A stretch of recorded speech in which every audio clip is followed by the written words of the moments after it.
Hi, everyone, and welcome back or welcome to the Psychology of Success. I'm Paul McVeigh, and if you're joining us for the first time, I'm a performance psychologist and keynote speaker, and I'm on a mission to understand the world of elite performance. Now, I've been really fortunate in the first few episodes to get real insight from the worlds of international rugby, the Olympics, the NFL, and sports psychology, but today is my own sport, football. Now, today's guest has been voted the best ever goalkeeper at one of his former clubs. He's played over 200 games in the Premier League and represented his country at the World Cup. These days, he works as a TV analyst in America for ESPN covering English football. So please welcome Shaka Hislop. Shaka, how are you doing, my friend? And where in the world are you? I'm just outside Boston now, Paul. That's where I call home. Good to see you again. It's been far too long. Absolutely, absolutely. Listen, thank you so much for joining us. And I'm going to give you my first question that I've asked everybody so far at the very start of the show, and that is, Shaka, what is the definition of success? Oh, that's um that's a tough one, Paul.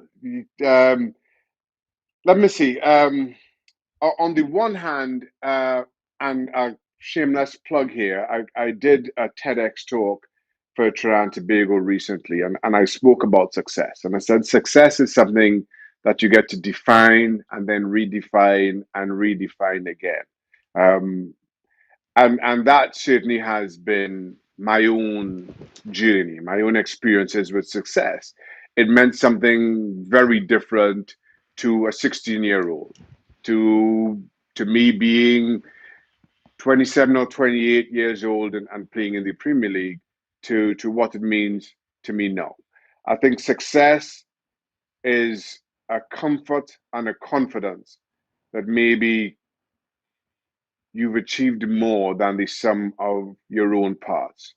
Um, and that can mean anything to anyone. And that's certainly how I feel about success now. And as I look back on my career and my journey through it, how success has was defined and evolved through the years. Brilliant. So such a comprehensive answer already. And to be honest, I expected nothing less from you because, it's really interesting because obviously most people would know you from your days of playing football and of course now working on Mhm. ESPN, analysing it and understanding it and sharing that with people across the world. But actually, you had a completely different way into professional football, didn't you? Because Yeah. you actually went to university, which is interesting because I talked to Jay Fiedler, who was a quarterback for the Miami Dolphins, and he talked about how when he went to college, he had no interest or no desire to become a professional athlete. Was that similar to yourself? No, listen, and you're right. My journey is very different. Growing up in Trinidad and Tobago, playing football in Trinidad and Tobago, certainly at the time there was no professional league, and the only real option to players coming through secondary school at the time was everybody went to the US to pursue a university degree. You get some kind of a profession. Football pays your way through school, and you find a job in that profession once you graduated. And that was the path I intended to follow.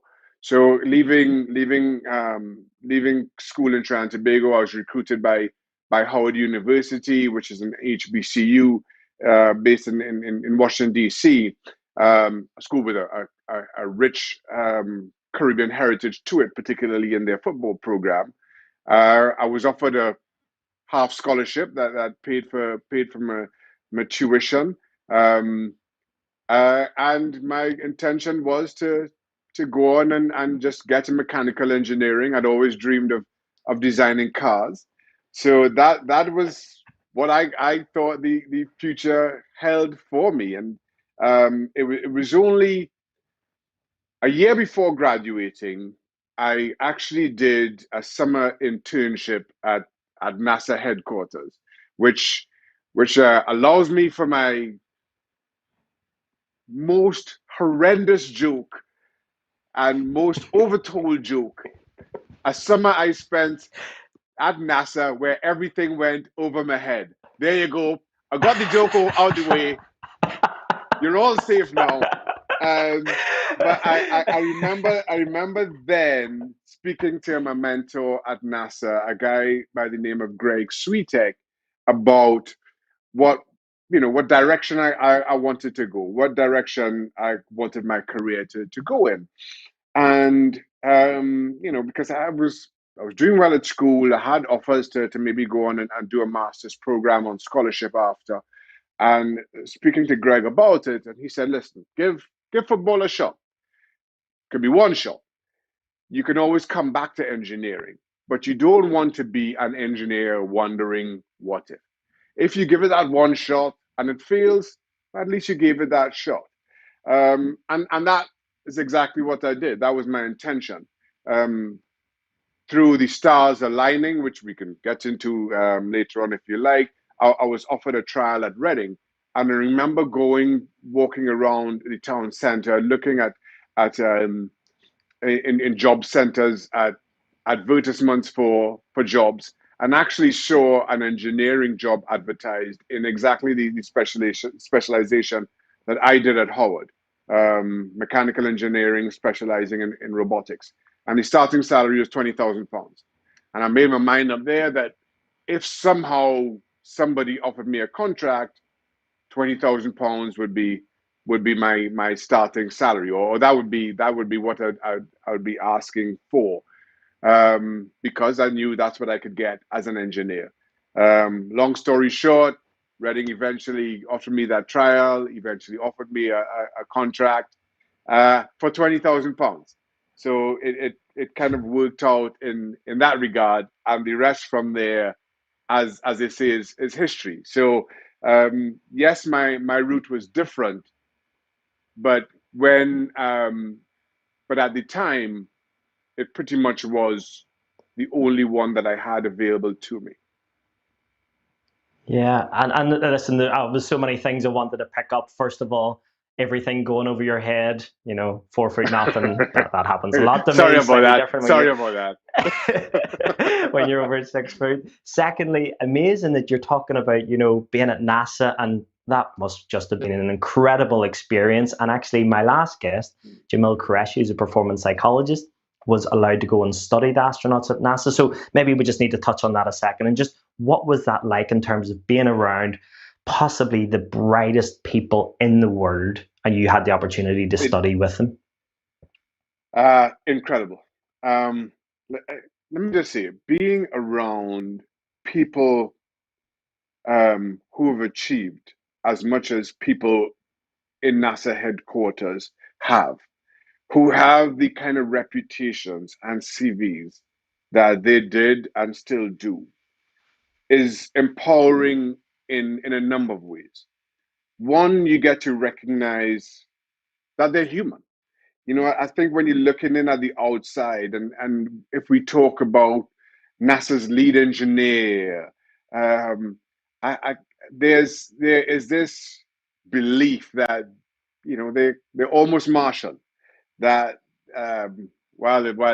you know while it's true that they've achieved these incredible things, sharing a space with them, you recognize how much like you they are, but at the same time, how focused they have to be on what they do, and how they find balance between that focus, that drive, and just being a regular Joe out on the street. As much as Greg Switek was in charge of the Space Station Freedom project back in the 90s, as an engineer in his mid-30s, overseeing everything about that project, you wouldn't know that if you see him walking down the street. You wouldn't know that if you decided to have a chat with him in line at the local coffee shop. And I think that's something that Sydney, as a young man, um, allows you to recognize maybe some of your own potentials, despite what you feel are some of your own feelings, your own humanness. Yeah, and because it's again, as I'm starting to do these conversations with very successful people like yourself, Shaka, it's funny because I had Chris Akabusi, who's a world champion, still a world record holder. He's talking about he wanted to be around the best in the world, and for him, the best in the world when he was competing was Ed Moses. So he went off to LA, and he was with him, and he just said, proximity is power. And you're saying the exact same thing, but then I also feel like jumping ahead when you were signed at Newcastle and you're around the likes of Kevin Keegan and Les Ferdinand and all these superstars, just how normal these guys are, and it's the exact same at NASA. Yeah, exactly the same, and that certainly is what I found. You mentioned time at Newcastle, and that for me was transformative in so many ways. I'm sharing a dressing room with John Barnes, Peter Beardsley, um, Ian Rush was at Newcastle with me for a time. Kevin Keegan, Kenny Dalglish, Alan Shearer, Les Ferdinand. The names just roll off the tongue. Players that I looked up to, um, both as a young man coming up in the game and as someone involved in the game. Yet here I am sharing a dressing room with them. Here I am sparring, for want of a better term, with them on the training ground, and then going back into the dressing room after and talking about, well, let's go get lunch, or shall we meet up for dinner later, or whatever it may be. There is such value to that, and I felt as a result maybe my experience within the Newcastle dressing room served West Ham, or certainly my contributions to West Ham better than it did to Newcastle. Because I was just immersed in this dressing room, immersed in this excellence, and recognizing that I can be here. I can share in and learn from this. And I felt that experience, as much as anything, made me a better goalkeeper. And that's what I want to come back to a little bit later on, because I want to keep the kind of the Newcastle stuff for more the second half of the show, Shaka, because Mm-hmm. I still need to understand how you go from, pretty much young kid studying, and obviously you were studying, at a really high level, but then you suddenly come into this whole new world, whole new industry of professional football in a different country. I know you were born in London, but you actually, you're then now living in England with this new contract, minimal contract at Reading. What were the Mm. adjustments, or what were some of the things that really helped you go from a young kid trying to make your way to suddenly, as I mentioned in the intro, being voted their best ever goalkeeper? I think some of those adjustments were made very early on, and maybe unknowingly. Now, I've never considered myself that bright or that good a student. And I have quite a few teachers, in certainly during my high school time, where that would attest to exactly as much. Um, I never considered myself that great an athlete either. I felt what I could do is certainly in terms of the classroom, I could approach that almost like a competition, and I could outcompete other students. And then on the football field, I felt that I could outthink other athletes. And that kind of is how I approached a lot of what I did, both academically and athletically. Um, and I saw success from it. I proudly boast to graduating third in my engineering class at Howard University, despite playing varsity sports uh, throughout. And despite, I don't think I was at all the greatest or the best goalkeeper that Trinidad and Tobago produced, not in my time, and not in any time since. But I felt that I I could outthink so many others, and that's what I tried to do. That was my adjustment. It was kind of the same approach. It was just a different arena, so to speak. Well, if you're just joining us, my name is Paul McVeigh. This is the Psychology of Success. We're going live on LinkedIn, on Twitter, on YouTube, on Facebook, and today, for the first time, we're going live on Instagram. So thanks for joining us. It's an absolute privilege to have Shaka Hislop with us today, because Shaka's talking about what it's like growing up in Trinidad and Tobago, studying to become a mechanical engineer, and suddenly getting his opportunity to play professional football in England with Reading. Now, Shaka, you talk about establishing yourself in that Reading team, and you did so well, getting promotions and understanding what it's like to be a top performer.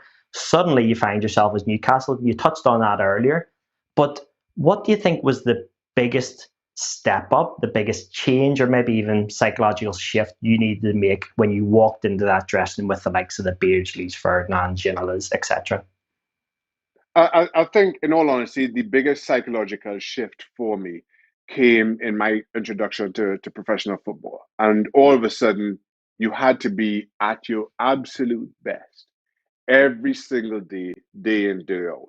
It's not an approach, certainly footballing wise, that I was used to, and one that it took some adjusting to, psychologically and physically. I suffered injuries very early on when I first joined Reading, as I did with Newcastle, and they step up at class as well. Um, but that for me, that mental adjustment, that mental tuning was the biggest adjustment for me during the course of my career.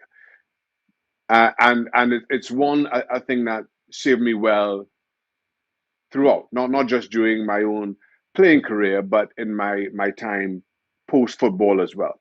That you have to be at your best. You have to give 100% every single training session. There's no time.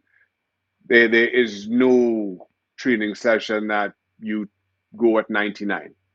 You don't allow yourself um, the luxury of complacency. And I think that's how you get the best out of yourself. Coming into Newcastle, similarly. So now I've got that mindset that I have to be at my best every single day. I have to have that focus. But all of a sudden, there's a step up in class. There's a step up in expectation. There's a step up in pressure. And you have to do all these things that you just figured out how to do at Reading with so much more now at stake, not just in terms of um, your performance on the field on a Saturday, but every single day, and how people react to you if you aren't, if you don't give 100%. If and we're all human, sometimes our 100% on this day looks a lot like 50% on another. But that's just some of the feelings of being a human being, and how you cope with that, how you cope with that criticism, which may be justified, but at the same time may be unfair. Just given again your own humanness, and how you cope with that criticism, how you cope with expectation on yourself, and establish a presence within the dressing room. Because I'm coming into, as much as Newcastle paid for me in terms of a transfer fee, I'm coming from a lower league club up into a club that is expecting to challenge for the Premier League. That's a big step up for a young man to make who's 3 years into a professional career and not gone through academy systems and kind of understand the mentality that comes with being a part of a professional football club. That was for me was the biggest adjustment that I had to make in moving from Reading to Newcastle. And Chaka, this is when you talk about, being around these players. So even if we just take someone like an Alan Shearer, everybody knows greatest Premier League goal scorer in history, and you're playing against him every single day in training. Now, I can only imagine the standards that he sets with everybody in terms of his own performance, and then of course what he demands of you. So I just want to unpick a little bit what you said, because you talk about, how do you cope? And it's interesting, some of the messages and feedback I've got from people who are listening to this. They say, it's great that, people get to a certain level, but a lot of people are interested is, how do you cope? What is it when Alan Shearer is giving you a really hard time day in, day out because you're not performing at the level he expects? That's tough. That I listen.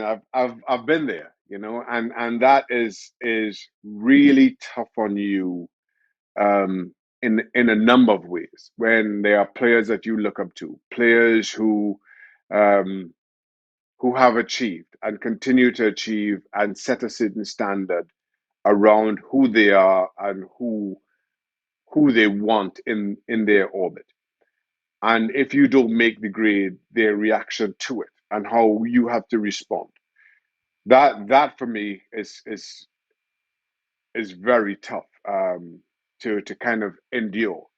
But at the same time, you have to recognize that moment, what that stands for, and you also have to appreciate the tone and the what that moment is actually asking for. And I say that because, and as footballers, and you know this, Paul, I'm sure you'd experience it, whether it's during a game or in a training session, and something doesn't go well. Somebody makes a mistake, somebody's just having one of those days, it could be me or anyone else, and you have this exchange, a very heated exchange, that to somebody looking in from the outside feels nasty, feels vicious, feels like an attack. And then you go back into the dressing room, you have a shower, and you and that exact same person talks about, well, shall we go such and such and have lunch? And it's as though it never happened. And I think that for me was also kind of was revealing as to how you separate the ask of being a professional footballer to the wider ask of being a friend and a teammate. Because sometimes they seem out of sync, but only when you've been in it long enough, you realize how closely they're related. That we have to be honest with each other when we're talking about performance. We have, at times it may feel harsh, but we all have those days. We all recognize those days, even when we're in the midst of having that exchange. And then we go off and we have to be a friend. We have to be a support. And it may come moments after being that person's harshest critic. That for me is also is something I think, and maybe I'm being a little bit arrogant here. Sport teaches you in a way that I'm not sure I would have learned being a NASA, even if I did go on. I'm not sure I ever would have been being a NASA engineer or an engineer for anybody else. And when that really, what you're talking about, there's almost trying to take the emotion out of it and separate between demands and expectations of just simply wanting to be the best. And not only is one person doing that, but actually dragging other people with him if at any stage their standards slip. So you talked about their performance, and it sounds like you were playing in the team. He's just missed out on a Premier League title. You're playing with some of the best players in the world. Can you maybe give us a little bit of an insight into the leadership qualities that you were either displaying yourself or observing from the players or coaches around you? Yeah, I think to play in teams like that, it takes a high level and albeit unrecognized at the time of emotional IQ, just kind of understanding the people around you and getting the best out of the people around you. I feel that sport affords us some of the greatest lessons in life, especially team sport, in that there are days that you aren't going to be at your best, but you somehow have you have a duty to the team. You have a responsibility to the team. But you also know that even when you aren't at your best, there are so many others around you that will uplift you, that will make up that slack, that will cover for you, for want of a better term. And on the days when you are at your best, on the days when you're playing well, you have to do the same for somebody else around you. You have to be able to recognize when somebody isn't having their best day, when they're struggling with one thing or another for reasons unknown to you at the time, and how you can help them be at their best. Because ultimately, that's the only way that that teams win. When, you know, as the cliche goes, we're only as strong as our weakest link. We have to continue to find ways to strengthen each other, to make that team a better unit. I feel that um, sports teaches us so much about who we are as people and our own responsibilities to our team. And in my later life, I've recognized how that also plays out in my own responsibilities to my community and the things that I care about. Yeah, and that's brilliant because then I know you touched on earlier as well when you talk about how all the experience and lessons really that you learned at Newcastle, you then took them to West Ham and you felt like you were a better performer and possibly a better leader at West Ham. Why do you think that was the case? Um, I just felt that I learned a lot in a short space of time at Newcastle. You know, you had no choice. I had no choice to. You know, as my introduction to Premier League football, there was that step up in class. There was a step up in expectation when your own standard slips for whatever reason, and we all have those reasons. Um, there is this focus on you that doesn't take those reasons into account. You have to recognize those reasons within yourself, recognize those reasons within your teammates. Um, and as I say, it really was a high pressure situation to learn, where either you learn or you shrivel under the pressure of that expectation. I felt that saved me better at West Ham because I'd learned those lessons. I felt that I'd come out the better for it. I was only at Newcastle for 3 years, but I felt I came out the better for it. And I felt I was able to apply that knowledge, that new experience um, at West Ham better than I was. And maybe it's partly because of how I was received.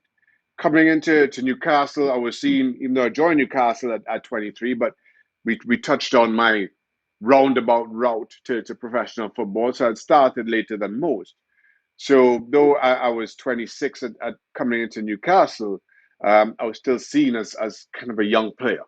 And particularly back in those days, I was young maybe for a goalkeeper. That's changed now, of course. And West Ham was different.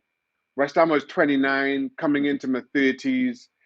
We had a very young but incredibly talented squad that include the likes of Frank Lampard, Rio Ferdinand, Jermaine Defoe, Joe Cole, um, Michael Carrick. All those were young players coming through, very talented, but young and inexperienced.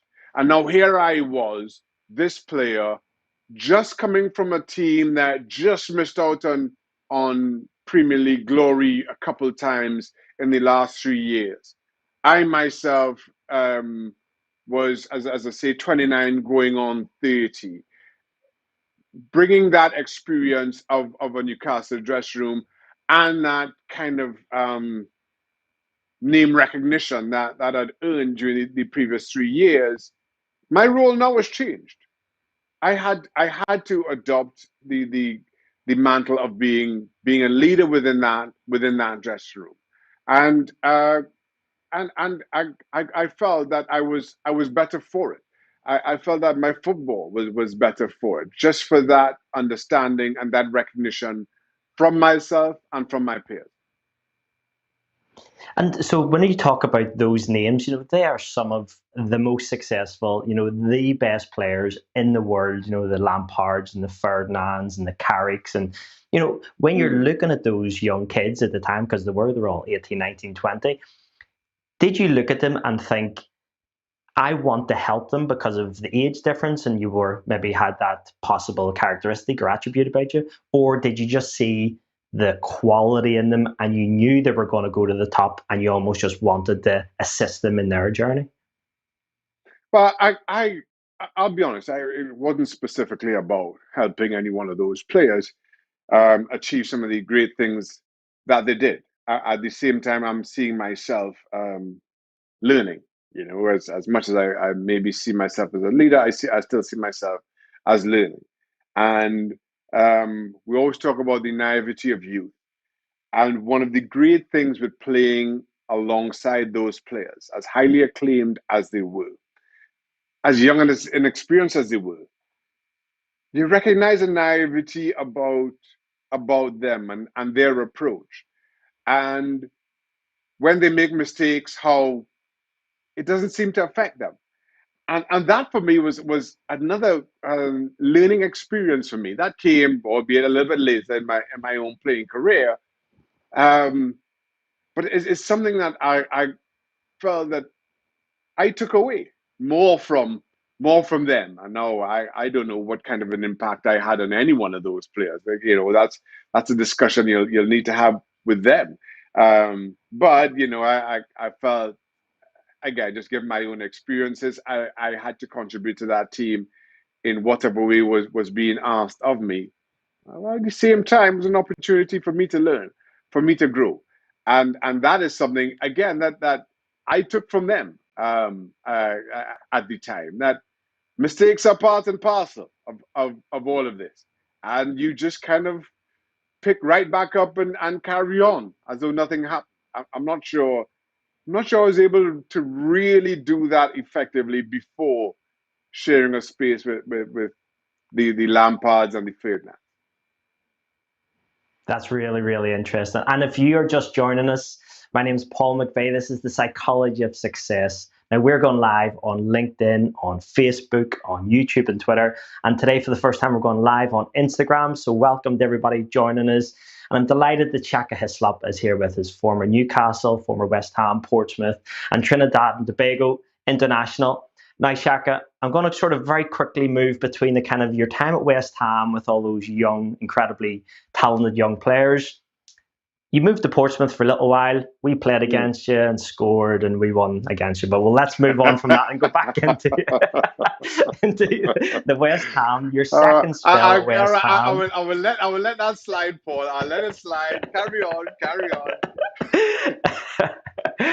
No, it's more just to going back into the time of West Ham, because you were in such a, there really were, even though the younger players, those Lampards and Ferdinands had all moved on, it was still such a talented team you were around, for the likes of my former teammate, Dean Ashton, who was, scoring a lot of goals for you. And you got to the FA Cup final, and I'm guessing that must have been an incredible experience for you, because you probably watched that growing up and suddenly you're playing in it.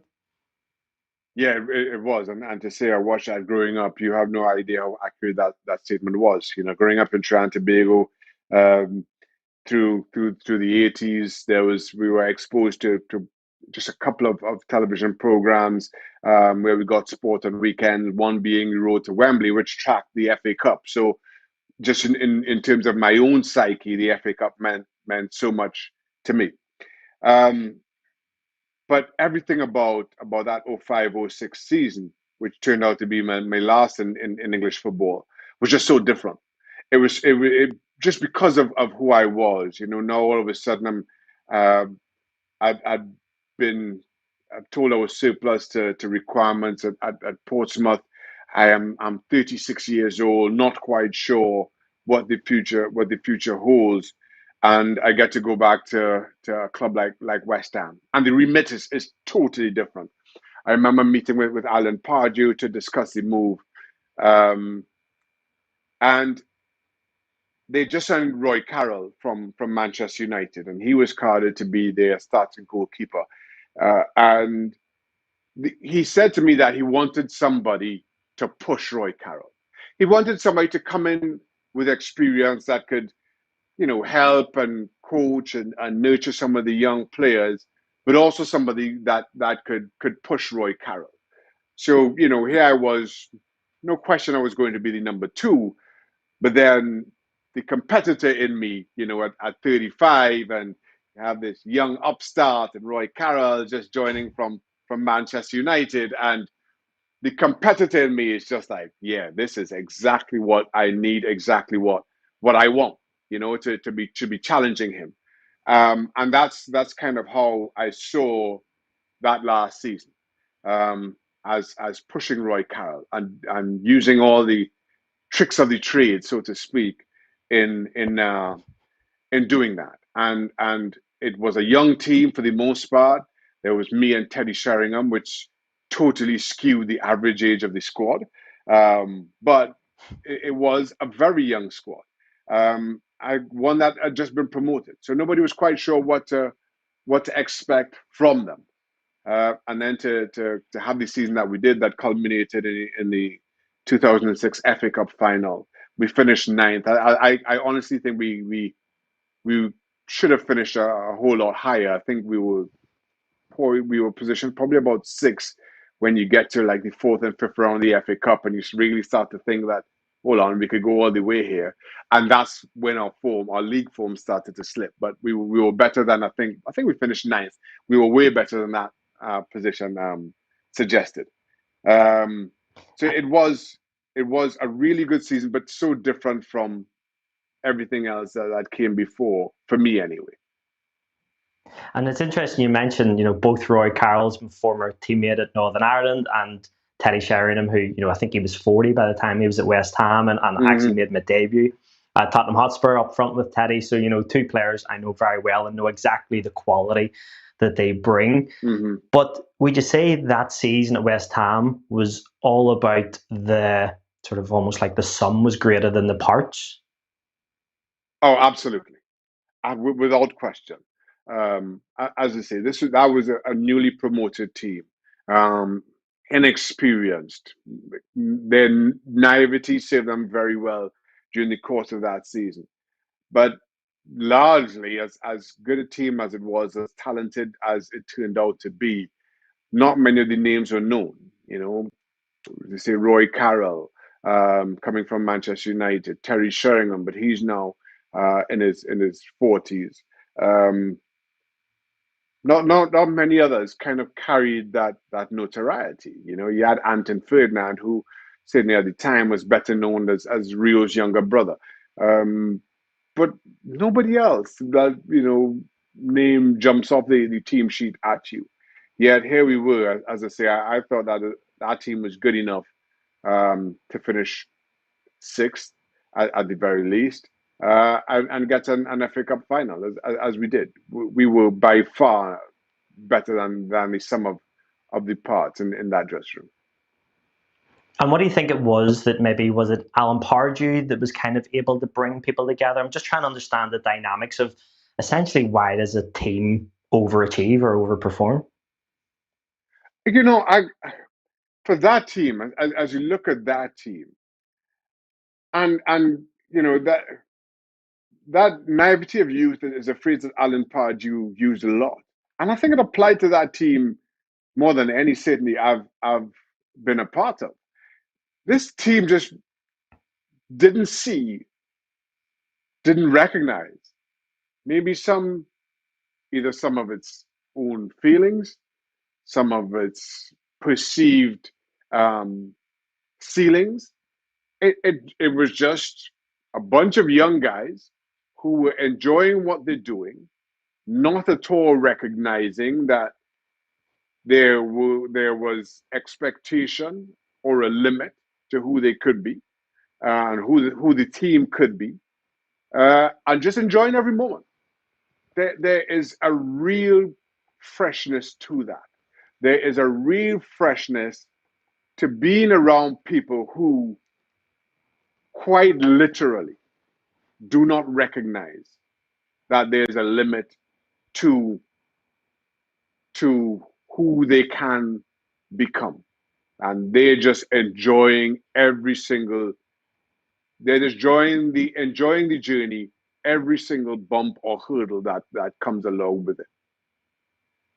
And that's really interesting. I think it's a great insight, Shaka, because there's so many people who would probably think the opposite or could think the opposite, where they're like, I do want to do this or I'd love to achieve this, but you do get those bumps, you do get those hurdles, and that stops people from carrying on and continuing. Now, listen, I don't always go into, and I don't generally want to go into specific games because obviously you have a lot of games to talk about through your career, but I have to talk about the final, got to talk about the fact that you were, essentially very, very close to winning the FA Cup. And I thought you could have done better with Stevie G's strike. Let me tell you something, right? So I always tell this story. Right? Before we get into to the specifics of that, I remember right as Steven Gerrard is lining this shot up, I hear the guy on the tannoy at the Millennium Stadium, as it was in 2006, come over and say, the fourth official has indicated there be a minimum of 4 minutes injury time or whatever it is. Right as he gets on the ball, and bam, there it is. 3-3, we go into extra time.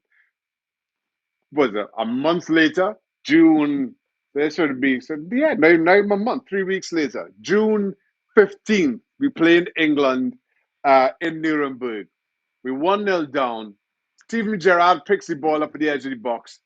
And I hear the guy in the tunnel say, fourth official, I was like, oh, goodness, here we go again.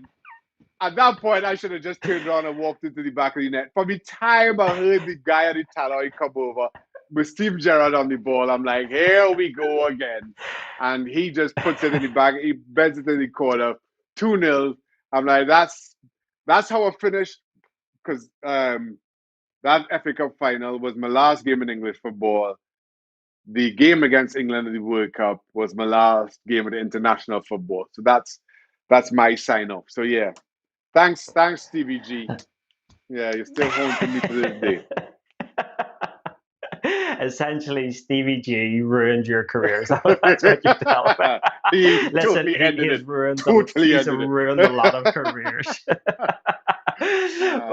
But listen, if you are just joining us now, I'm absolutely delighted to say I've got Shaka Hislop here on the Psychology of Success.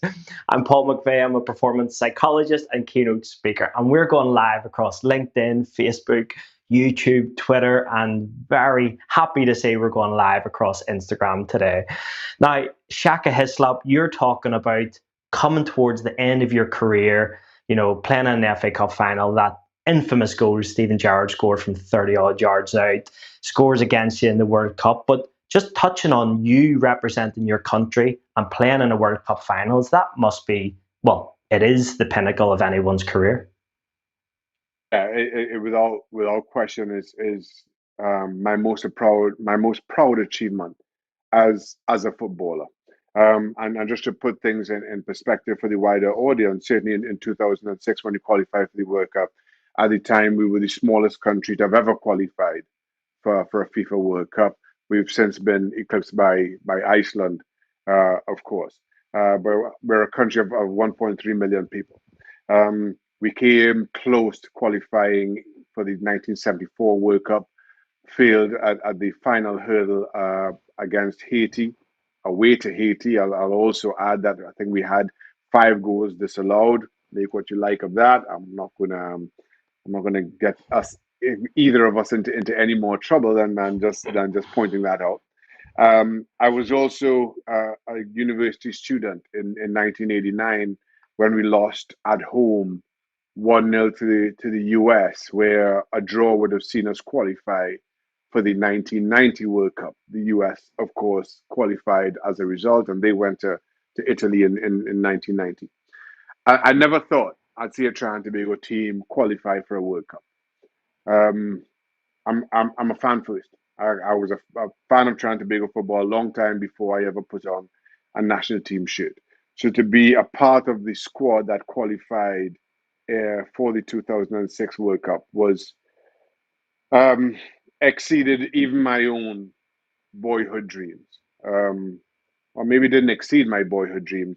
It matched my boyhood dreams, but a dream that I didn't think that the young man in me never thought I'd ever see. I never thought I'd see Trinidad and Tobago play at the World Cup, let alone be a part. And then I wasn't actually carded to start in our first game against Sweden in Dortmund, June 10th, 2006. The starting goalkeeper was Calvin Jack, who'd played fantastically well in the closing stages of our qualifying campaign. But he had picked up an injury in one of the warm-up games.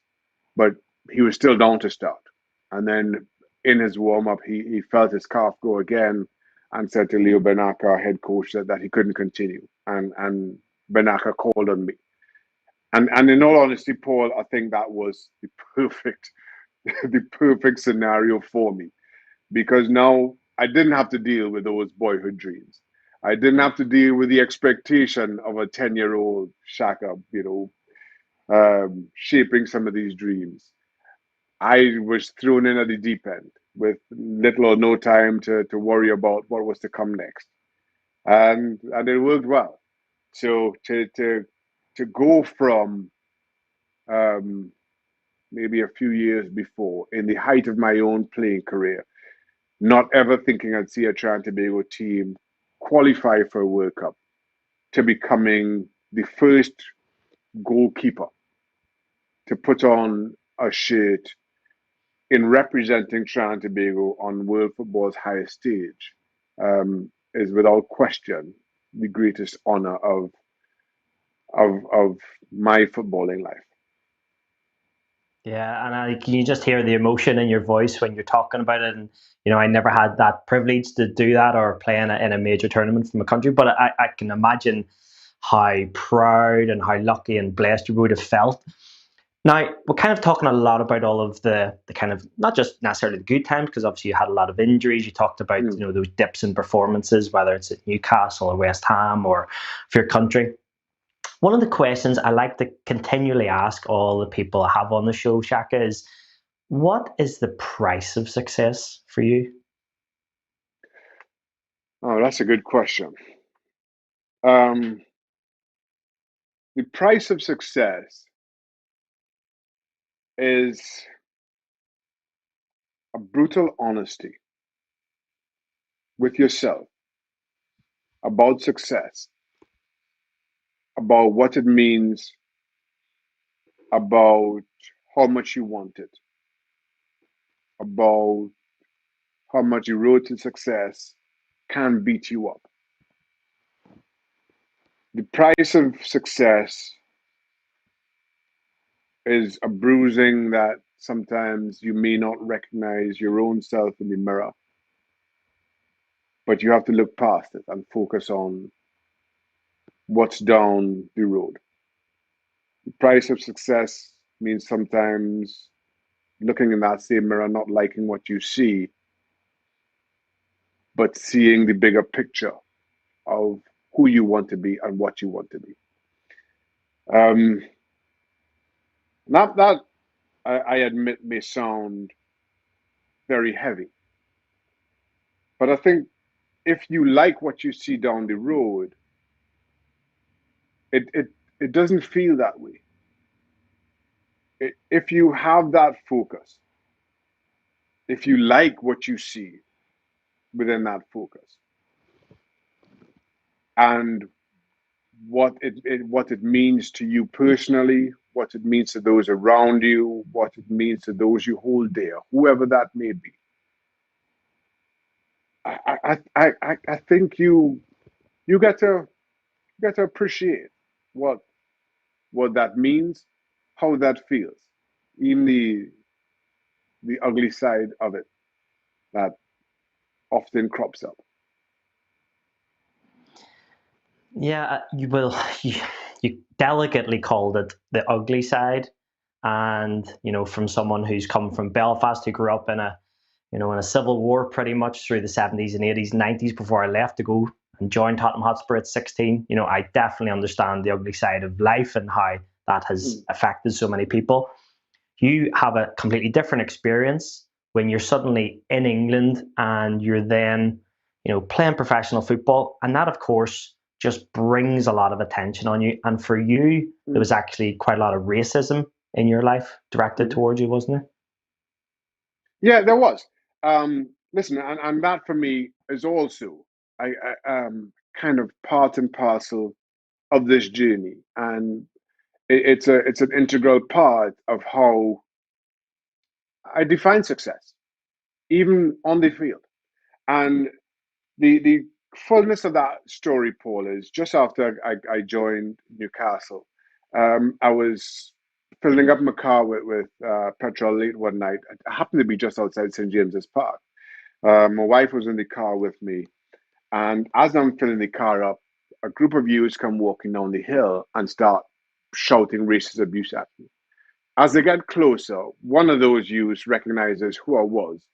As a group, they start chanting my name, wanted to come over for autographs. But I got in my car and left.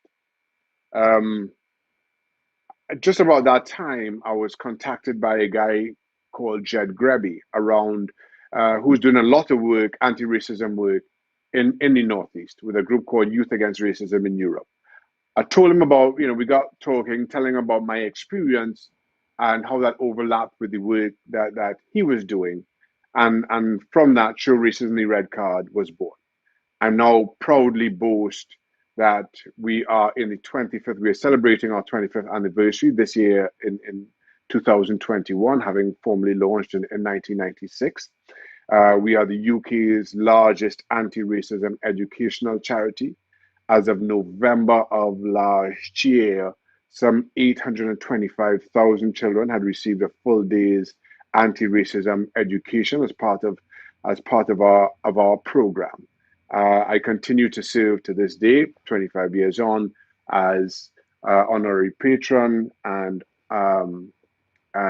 honorary president of the organization. And I say all that not just to shamelessly blow my own trumpet, but to again maybe paint a fuller picture of what I feel success is. I feel that while there are so many aspects of my life I can point to, I can champion that others may want to focus on, be it a 15-year playing career, be it finishing second a couple of times in the Premier League or the FA Cup. I feel that kind of given my own history, and as you mentioned, you would appreciate this, given your own upbringing. You have to give back to your community. You have to, I feel it's part of my own responsibility to not just be an example to a community, to my community, but to also provide opportunity for them. Not just provide opportunity, but make an effort to alleviate some of those hurdles that we recognize, but we've been able to overcome, but has tripped up so many others from exactly the same background that we have. And that for me is where is how I define success now. How can I make the path a little smoother for the next young boy or girl who harbors the same dreams and the same drive that I do? I may not be able to eradicate those hurdles, but I hope to at least lower them somewhat. And hope that they can go on and do the same to follow me. That for me is where I now see my own success, how I define and measure success today. Well, that's brilliant, Shaka, because that is always my final question on the psychology of success, is because at the start I ask you what is the definition of success, and now I always ask what is your definition of success today. But feels like you pretty much answered it there with in terms of the work you're doing.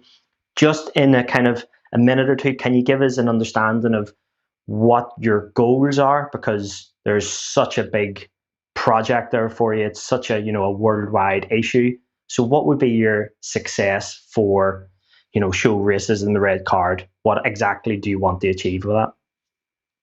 Let me say, Paul, if you'd asked me this 12 months ago, I probably would, my answer probably would have been very different. But I really struggled through a lot of 2020 in dealing with the moment, in dealing with the rise of the Black Lives Matter movement, and recognizing how thin the dividing line it is between George Floyd and me, Ahmaud Arbery and my wife, Breonna Taylor and any one of my daughters, Tamir Rice and one of my kids. I really struggled in recognizing how easily it could have been any one of our names in the headlines. And I had a discussion with another of our vice presidents, Leroy Rossignol, former footballer himself. And he said, Shaka, you have to see this, what we're doing. Because and what I said to him was, I felt like I was failing. We started Shearer in the red card as a promise to deliver a better world to our kids. And now all of a sudden in 2020, I was feeling like I failed on the most basic of promises to my kids. And I struggled. Leroy said, Shaka, you have to see this as us running a relay. And what we're trying to do now is hand that baton off to our kids in the best possible position. Give them the tools, the experience, empower them with the confidence to go on and run their leg and hope that that's the last leg. So now you ask, what do I see as success or the end goal for this campaign or my role in it? My answer is totally different from what it would have been in April 2020. Right now, I want to empower the next generation in recognizing how every single small step counts, how every dream matters, and how every person can empower the world that we will come to recognize tomorrow. That is the perfect way to finish our time together today, Shaka. Thank you so much, my friend. That has been so insightful, so honest, brutally honest, I think is one of the phrases you mentioned earlier. And I've absolutely loved it. So Shaka Hislop, thanks very much for joining me. It's been my pleasure, Paul. Good man. Well, listen, if you've enjoyed that, we're really fortunate this week. We've got a special bonus episode of The Psychology of Success because this Wednesday at 4:30 UK time, we have Robbins joining us. Now, Jarek is a world-famous keynote speaker. He's a best-selling author. He's the son of the personal development guru, Tony Robbins, and Jarek will be joining us at 4:30 this Wednesday, so please do join us if you can. And thanks very much for listening.